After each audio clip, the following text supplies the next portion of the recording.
So in this video, I wanted to talk about the Maverick build process, and then I'm also going to go over kind of like a review of my own Maverick that I've been driving for about 3 months now. So all the links that I'll be using will be in the description. I just kind of want to give an overview since I have a Maverick and people are interested in this product. So where you'll want to go is to shop.ford.com, and then this whole link here I'll post in the description.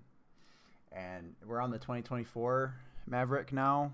I have a 2023 Maverick, and I'll kind of give you my insight on it as well, in my opinion. So you'll hit start your build.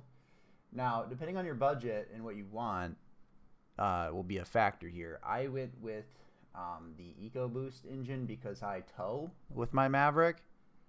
But if you're more of in a city area and you do a lot of stop and go traffic and you're not going to be doing towing, I would be probably going with the more hybrid engine because you'll save a lot of money doing that way. Though it is more money, keep in mind. I would recommend going with the XLT because you get the most bang for your buck. Though you could go with XL as well, you just don't have as many options with the XL. So in this case, we're going to go with the XLT 2.0 EcoBoost engine. We're going to start our build. So you get a lot of colors here. I picked white. So you get a lot of additional colors as well that you can, there are some colors you got to keep in mind that actually add on to your cost here. So for example, this is $4.95. This one's $4.95. And I believe there was another one that was. I guess I'm wrong, but yeah, just keep that in mind if you're going for a color that some of them actually cost more money.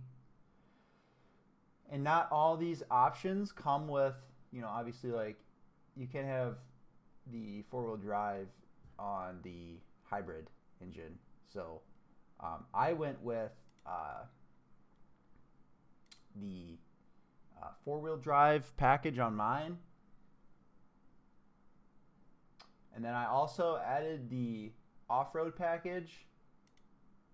Now, you could get the Tremor, but it's a lot of money. It's a lot much more money, and it has just like some type of aesthetic view. I'm not really a fan of aesthetics too much. I don't really care, so I just went with the 4x4 off-road package, and then I also went with the 4K tow package and the XLT luxury package. And the cool thing about the XLT luxury package is it comes with a lot of cool stuff, including my favorite, which is the heating steering wheel, which I believe it's in this one, isn't it? It's in mine.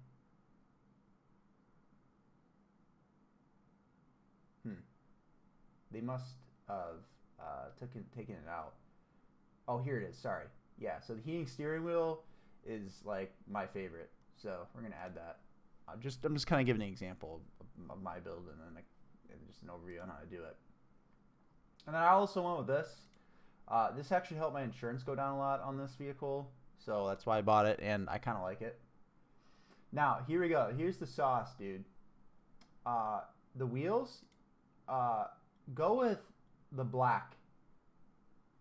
If it was up to me, I'd go with the black. Also, though, you have to remember that, and this is one thing that tripped me out when I was first doing it, is that some of these wheels aren't compatible with some of these packages. So, for example, this one's not compatible with the 4x4 off-road package. So just keep that in mind.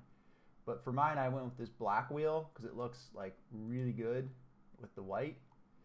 And the tires, you can go with a different type of tire, but you also got to remember that they're not all compatible, so you got to mess around with that. Exterior options, honestly, some of these I'd go with third party.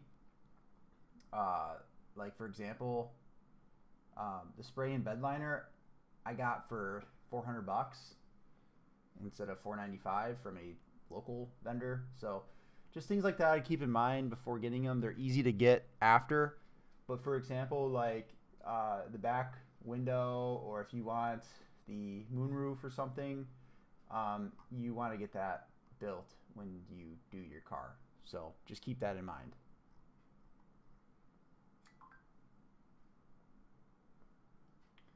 Interior, there's really not much with interior. I mean, like, you know, you can get like, you know, different cloth changes and stuff. But again, there's a lot that you have to like have compatible with it for some reason to do it. So just keep that in mind. I just went with this one because I actually like that nice orange and blue kind of look. And it didn't really matter to me. Then here's a bunch of, internal accessories. Again, like a lot of the stuff you could probably get cheaper elsewhere. So just keep that in mind. But it's up to you. And the vehicle, this one's so depending on what packages you get, you're looking to spend between $30,000 to $40,000 on a Maverick when you get a bunch of additional stuff on it.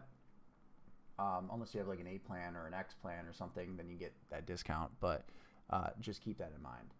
I got mine for with an A plan, $30,000. So the next part of this video will be me kind of going through my Maverick and where I'm at with my Maverick and all that stuff. So stay tuned. So we're out here. Here is my Maverick.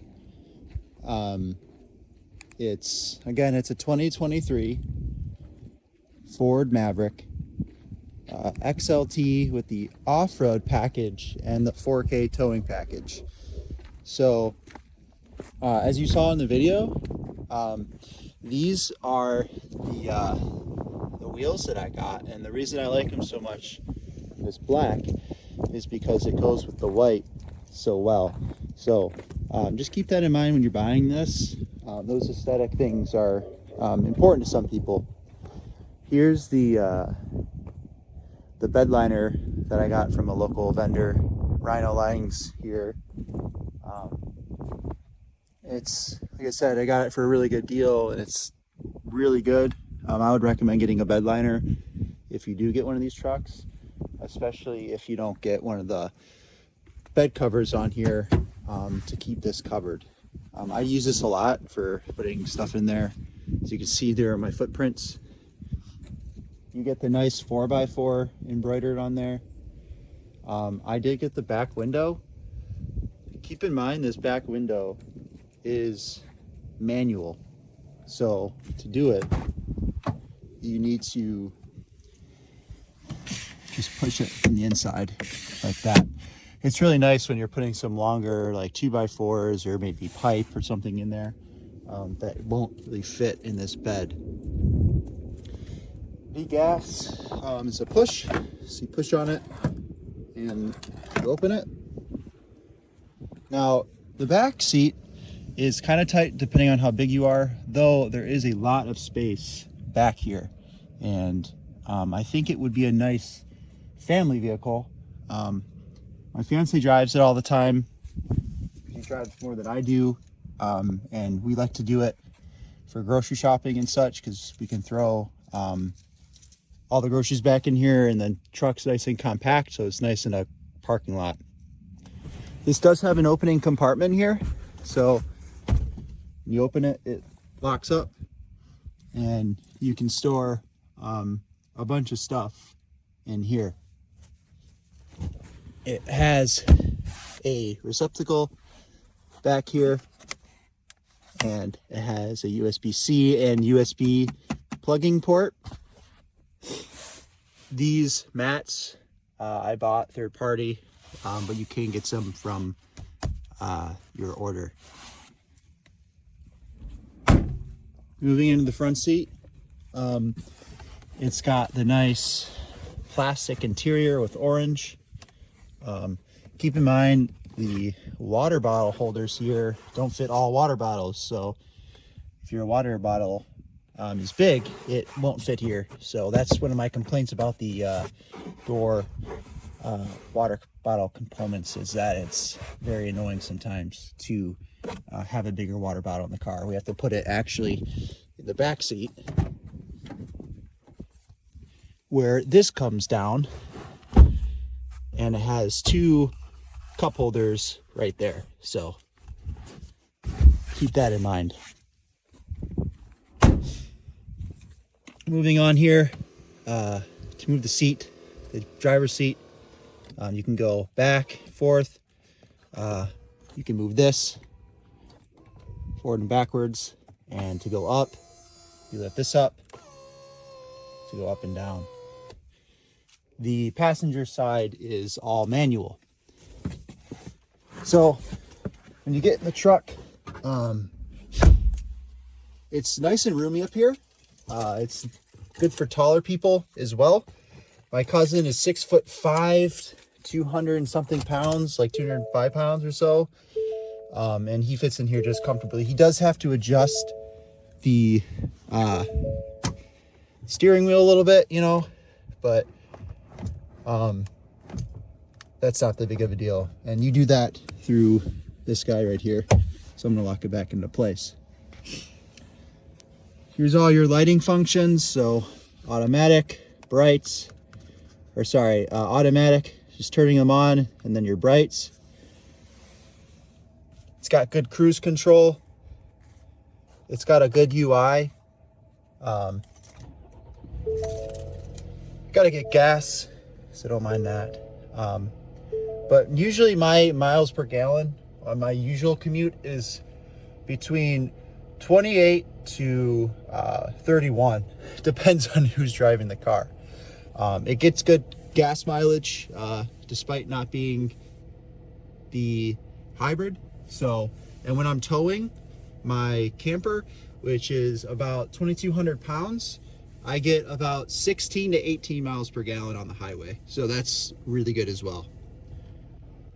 The center console here, you get a lot of cool features. So again, I got the luxury package, so I got the heated steering wheel, heated seats, but if you don't get that, still a lot of great options. Keep in mind, this thing does not have a stick to adjust. It has this thing turns. One of my biggest complaints is having to turn. Some people like this, but this turns the engine off when you're at a stop. So to turn that off, you have to hit that to deactivate the auto start each time you get in the car. A lot of other options here. So traction control. This cycles between the various amounts of, the various amounts of options that you have for the truck. So to move between them, you just push it again. So tow and haul for slippery, this is off-road package, normal driving, and then tow package. So that's what you get with the other additional packages. Standard mirror and standard sun blockers here, and then you get a glasses case up here if you would like to use it. And then other than that, there's not much to it. It's a great truck. I love it. I'm glad I bought it. It took about 10 months to get it at the dealership when I ordered it. And the leeway time also on the 2.0 truck is a lot quicker. The hybrids usually take a lot longer to get in. So if you have any more questions or anything that you would like to know about, just let me know in the comments. Thank you.